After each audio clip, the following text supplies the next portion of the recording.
Good morning. I'm Dr. Mandy Diamond, and I am a clinical psychologist in Orange County, California, and a clinical advisor for Sober Safe. And we're going to be starting a new series going into 2026 and how to set reasonable goals, what resolutions look like, and alcohol and what is your relationship with alcohol? Many great topics, and interviewing and talking with a lot of experts that work in this industry and know about all these different topics. And the first one today is Megan, who is amazing. We did a podcast last year and really align on a lot of different subjects and have a lot of the same intentions with wanting to help different people navigate through life struggles and especially the new year. So, Megan, please introduce yourself. Yes, thank you so much, Dr. Mandy. Thank you for having me here. So, my name is Megan Wilcox. I'm the founder and creator of Soba Sister Sobriety. We have the Empowerment Club, which is a women's only alcohol-free community, all virtual. And I love this topic of the new year. And it's such a reset, a time to take a look at your goals, see what's working, see what's not. And it's not all about perfection. It's about just fine tuning everything to really build sustainable goals and for the future to just be our happiest, healthiest self. So thank you for having me today. Thank you. And I was telling you just a little bit earlier and want to say it again. A lot of my female patients, I have referred them over to your Instagram and your community, and you have just touched so many lives with what you do and really help people build a community. And I think that's one thing going into the new year because it really is a reset for so many people. And building a community is so important. And what you do with women and how you build such a strong community, I absolutely love that. It's just amazing. Thank you. Appreciate that. Connection really is the core of all of this and of people in recovery or anyone looking to remove alcohol from their life or reevaluate their relationship with alcohol. Connection is where the magic truly happens. So many of us can try to just keep doing this on our own, keep doing it on our own. But once we do try to join a community or pick up that 1,000-pound phone and ask for help. That is when things really start to change, when you start connecting with people and you start realizing, wow, I'm not alone. There's so many people out there. I'm actually not unique in that I'm struggling with alcohol. Absolutely. So hopping into this, because I there's so many topics I want to talk with you about and see your point of view and share some of the pieces that I've seen, but going into the new year and looking at it as a reset, what do you see a lot of, and why is January kind of that big motivator of change? In this space, at least, we have dry January, and dry January is just such a great opportunity for people who really have been questioning their relationship with alcohol, but we're afraid to be like, it's dry January. We're taking a break. It just gives people permission who would maybe otherwise not really take that action step. So I absolutely love this time of year. And actually, my sobriety date is December 26th. So this year I will be hitting 5 years alcohol free at the end of this month. And so this time of year means so much to me because if it wasn't for that dry January, it just kind of happened that way because the holidays were really hard for me or a struggle. And I would ramp up my drinking around the holidays, feeling so lonely and all of those hopelessness feelings. And so I love it this time of year. And I think the energy is big and people are ready to say, let's get rid of those habits that were no longer serving me. It's a fresh start, a fresh slate. It's not just like a new month coming, it's a new year, 2026. And what better time than right now? And there's just so many groups around it and there's so much talk about it. So again, I think it's just a lovely time for anyone to take a 30-day break. And they say, I forget exactly what the statistic is for New Year's resolutions, but I think they say most people, when they start January 1st and whatever the New Year's resolution is for them, maybe it's like getting healthier and going to the gym. Maybe it's eating healthier. Maybe it is not drinking for that month. That people stop by, I think, day 14 or somewhere around there. And then they're just, that's it. They quit. They're done. They go back to what their life was like, and we don't want that to happen. We really, it's all about progress over perfection and building these sustainable habits. So I think that's going to be great that we're going to talk about that here today and how people can go past that day to really just make the most of it. Why do you think? I mean, I know I see that 2 week marker, 3 week marker where people just fall off. They go into the new year and it's like, okay, this year ends. And so you put a period at the end of that chapter and it's a whole new chapter and you go in so motivated. And it's like, okay, this is the year and I'm going to hit this goal or this resolution. I see so many people set these crazy, unrealistic goals that they're almost setting it so high that there's going to be some type of failure with it. So, what do you see when it comes to realistic goals, unrealistic goals, how that plays into people continuing and not just falling off after a couple weeks? Yeah, that's a great question. I think the first thing is going to be we need to give ourselves more self-compassion. I have these 11 empowerments that I use in my community, and one of them is radical self-compassion. And I think we tend to go all in. I see it all the time where a woman maybe comes to my community, she's ready to take a 30-day break, but she's also cutting out sugar and she's starting a new workout routine and she's just setting all of these goals on top of trying to not drink. And we're setting ourselves up for failure because it's too much. And so setting these smaller, more obtainable goals and keeping in mind that it's not going to be perfect. That's not what we're looking for. And so I think if we just remind everybody of that and to set your own individual goals, because we are all individuals, we have different circumstances, different backgrounds, different things going on right now in our life. This is the long game. We don't want to just come out of the gate and set these really crazy goals and expectations to only just stop and be done for the year. You want to make them so that they are obtainable, but not just going to drive yourself crazy if it's not perfect. So I always remind everybody it's if for some people maybe it is like cutting back. You have to make your own unique goals, and that's when having a therapist or a coach or someone that you can really sit down and build your own individual realistic goals is what is going to be helpful, I think, for people and help them to not get discouraged and to help them to keep going even past January because that's what we want, right? Absolutely. For you, your birthday, like 5 year birthday in just a couple weeks is huge. And I would imagine it was kind of like, okay, I'm going into January. And then it was shifting to like, okay, this is my intention, this is my goal, and just staying with it and building like that consistency and that foundation around that.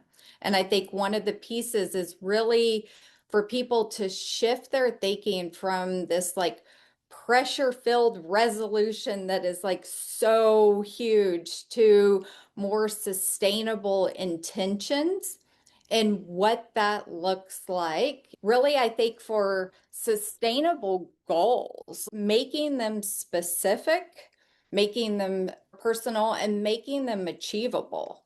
And what you were saying, instead of it being like, oh, I'm cutting out sugar and I'm cutting out carbs and I'm going to do this and I'm going to do this, like really have a clear goal, one clear goal, and look at what that would look like. If you achieve that goal, what does success look like? How would you know this is how I've achieved this goal? I've hit my resolution, and it being very specific. And I think knowing the why, like, why is that your goal? I think that's huge. For you, why was sobriety or staying sober or wanting to go into January and be sober? What was your why? Oh, my why. And it's funny because it has changed over time. And honestly, at that time, I just wanted to stop the bleeding. My mental health was at its lowest. I felt hopeless, helpless, alone. My goal wasn't to be sober for the rest of my life. And I didn't even understand really what sobriety was. For me, I was like, I just want to not feel like this anymore. And so going into it, I wasn't putting on this, oh, this is going to be forever. It's just like, just this is for right now. And it changed and evolved. But I wanted to do it for my kids. I have two boys now, they're 11 and 16. So back then they were much younger, and I couldn't get out of bed a lot of days. And that night I just said, can someone please help me? I sat up. I didn't have my kids that year.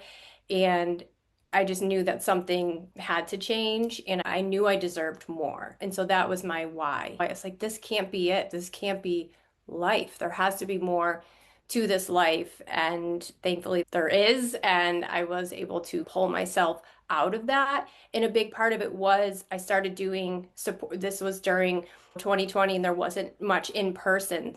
And I think that was actually a blessing for me because I got the courage to go to a virtual online support group for the first time ever.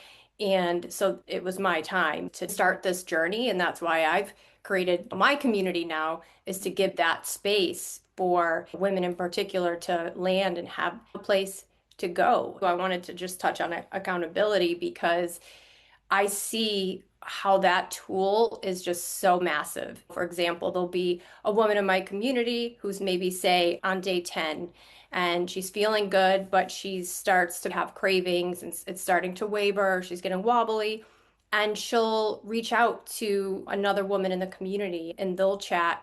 And then the next day I'll hear in the meeting, if it wasn't for this person being there for me, I would have gave in last night. She helped me to get through that moment. We talked through it. She answered my call, she answered my text, and here I am today at day 11. And so you hear, and I have like goosebumps just talking about it, just the power of having the accountability buddy, having someone else who totally gets it. Because your family and friends, and you can have all these great people in your life that love you, but they don't get it because they've never been through it or they don't understand it. So having that accountability and having a partner and a community is something that's going to really help people hit these goals that they do have this new year. Absolutely. That's one of the things of what I love about Sober Safe as a whole, and the Sober Sure bracelet is because it's another tool at helping with accountability and being able to share the results with your accountability partner, your sponsor, your therapist, or your spouse, or whoever you've identified. But I think going into sobriety and maintaining sobriety is having the accountability, having the support network, a community helps anyone achieve goals. I mean, we are not meant to do life alone. And so we're not meant to go through our goals, our resolutions, intentions at life, or when we're making a change. And a lot of times I think with going into the new year, so many people, it's all about wanting a change. That's what these goals and resolutions are. And when it comes to alcohol, there's a full spectrum. Like, am I just going to do dry January? Am I wanting to stretch this out? Am I wanting just to change my relationship with alcohol, how much I drink, how often I drink? Or do I really want to dive in and say, is a sober lifestyle going to give me more than what I already have? Absolutely. And that's a good question to even ask yourself, too, is obviously have your why.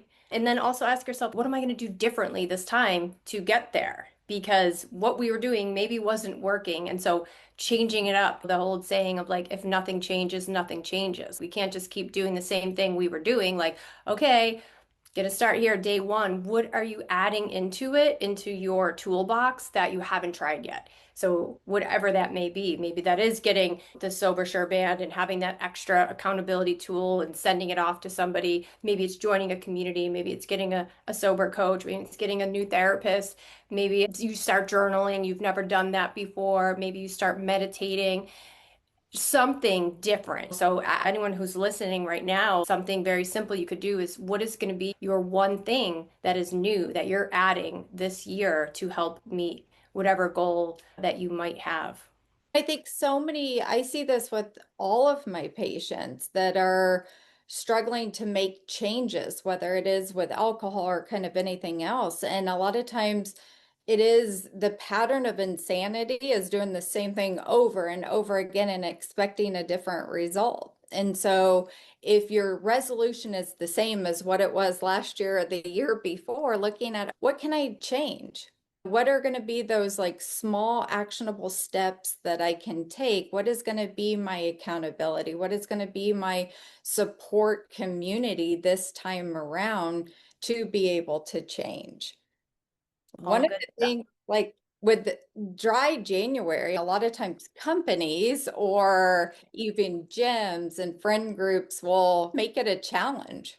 And so, even for that group, I tell people the Sober Sure band bracelet, I call it, is it's so affordable. And I will tell people, why don't you get it for all of your friends so that you can really see, are they telling the truth? Did they really make it through January, a dry January? And it's also this tool of looking at building trust within yourself and your friends, and it being like, a lot of times I've seen where people will have their Apple Watch or their Fitbit, and it's like a contest, or even my Pilates studio will have these challenges for January, and there's an accountability to it. And so it's looking at, oh, I'm going to do 20,000 steps a day, and you've got proof of that. You can show that. And so it's with the Sober Sure band. It's like, okay, here's how we can show each other. Here's how we can even monitor ourselves with whatever our goal is, if that is complete abstinence or if it's just lowering or changing our relationship. But I think going into the new year and looking at dry January or whatever the intention is it's all about doing something different than you have before. And I think just really truly identifying what your intention is, what your goal is, it being specific, and finding someone else that is going to motivate you and help you turn your goal into an actual like result. I love that because I'm a very competitive person and I like seeing it on paper that what my progress is or seeing that I do love getting that streak or getting and being able to see that in real time or sending it to a buddy like here you go as you can see I haven't drank anything when it's been monitored. I think that is such like a cool way to look at it. And I have a son who's 16. I know at his age, the teens are dabbling with alcohol. And so sometimes I'll say to him, I'm going to get you the sober band. We're going to put that on when you go out this weekend. And he's like, I don't need it, Mom. I was like, that would be cool if you and all your buddies do it because they were setting goals for themselves with this track team. They said they were eating healthy, going to the gym, and no alcohol. And so these are high school kids. And so I was telling them like that would be cool to make sure that everybody's actually not drinking like they say they are and be able to see each other's reports and stuff like that. I'm the same way. I love the competition or the challenge piece. And it is like progress, not perfection, but to get like if it's your 30-day piece or whatever you're setting to every single day, be able to check off or mark, like I did this, I moved towards my goal. I love that. But I think it's also the part too of it is all about progress and building on that. And if you fail one day, and this is like one of those big things I tell everyone, don't give up because a lot of times you miss this day of working out or you end up drinking on this day. It is not about just hitting perfection and then, oh, I failed. It is about getting back up, trying again, looking at what went wrong, correcting that, building up if it's the lack of community, if it's the lack of meetings or having an accountability partner, it is looking at, okay, that's what I can change. But it's not giving up. It's just you start back over kind of the next day. And I think that's why so many people do fail in those first couple weeks of January with whatever their resolution is they mess up one day or 2 days, and then it's like, okay, well, I'm just gonna give up on that because I failed. And I think we shouldn't give up on ourselves. We shouldn't give up on our friends. And when it comes to sobriety or changing your relationship with alcohol, that is something that no one should give up on. Yes, absolutely. And that reminds me of, so sometimes a client will come to me and they might not be at a place where they're ready for total abstinence and they still have a lot to learn. And so one of the most important things is to get curious, is to learn about it, learn about yourself and maybe why you were drinking. And also when it comes to tracking, where for some people it is they want that 30, 31 days perfect and no slips or anything like that. But for others, just track every day. And I'll say, put a star or a smiley face. You didn't drink. We got a day. And if you did, have something else to mark it, whether it's an X or something. And you're going to, at the end of the month, look at your progress and you're going to say, wow, I drank 75% less than I would have if I was doing nothing. And now you improve it the following month and you just keep improving. And eventually, hopefully, you'll have learned enough over time that you'll get that perfect month. And so, especially for anyone who's just starting out and they're like, I'm brand new to this, I really haven't taken breaks before, is to maybe try that method, is to try the tracking every day. You want to try to string together as many days as you can, but it's okay for someone if that is their goal, is to just make some massive improvements. Yeah. And I think it's so important to celebrate the wins. Like every day, if you can put that X or check mark and setting a small goal for yourself, having your big kind of goals, but the small ones every single day, just to check off, like feeling so much more productive or to give yourself a win, and those to be celebrated along the way creates so much motivation. And it actually, I think, creates an inspiration for other people too.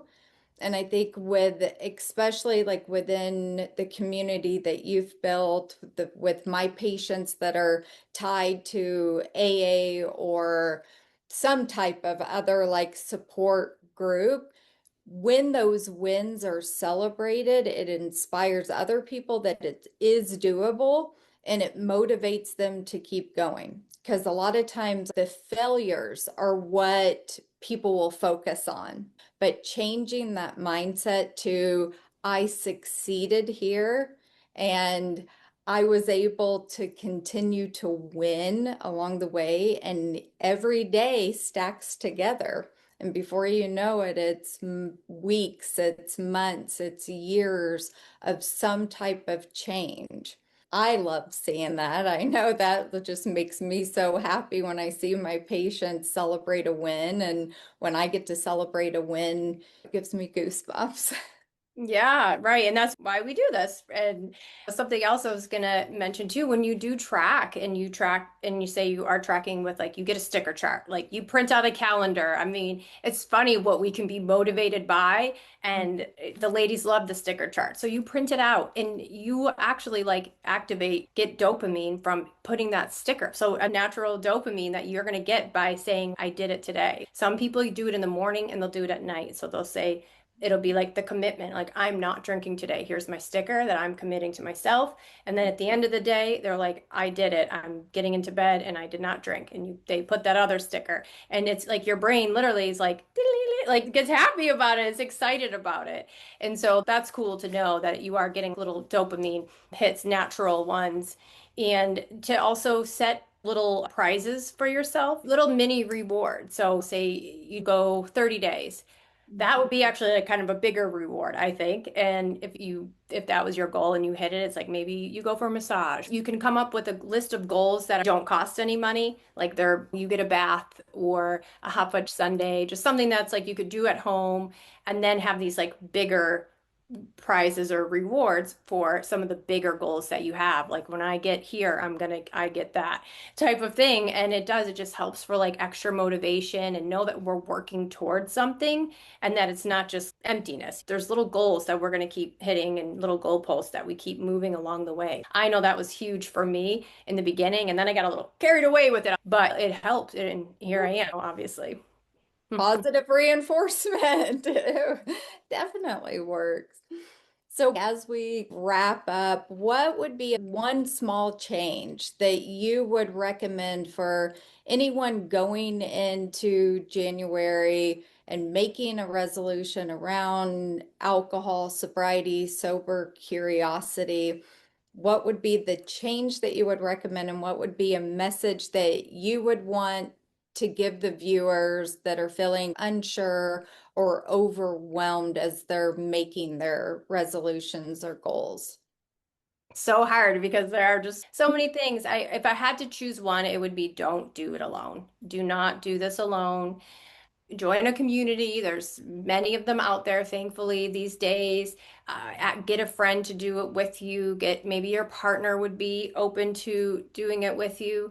Just somebody that you can check in, that accountability partner, and someone so you just don't feel alone. Like that is what's going to carry you through some of those really hard or uncomfortable days, is just not feeling alone. When we feel alone, that's just going to hold us back from our true potential. So I would say that, and then probably again adding something that you haven't done yet. Something even as simple as journaling. Journal every day, just how you're feeling. Pen to paper, you don't have to overthink it. I know you asked for one tip, but again, I Oh, I love probably this. The more the list them all. I mean, the more the better. Yeah, exactly. And just get curious about everything, about alcohol, learn about it. Once you start to learn all these things, and I know we talked about it when you came on my podcast, was how it does affect your sleep, how it affects your hormones, how it affects your mental health. Like just really start learning, because once you learn this stuff, you can't unknow it. And it makes drinking just, you don't want to drink at all because you know how much it's just absolutely killing you. So get a friend, don't do it alone, and give yourself grace and lots of compassion. I absolutely love that. Thank you so much for talking with all of us again and with me. I just love everything that you do, and I love all the wisdom that you have around this subject. And congratulations on your upcoming birthday, and I hope you have an amazing new year. Thank you. Thank you so much. Thanks for having me.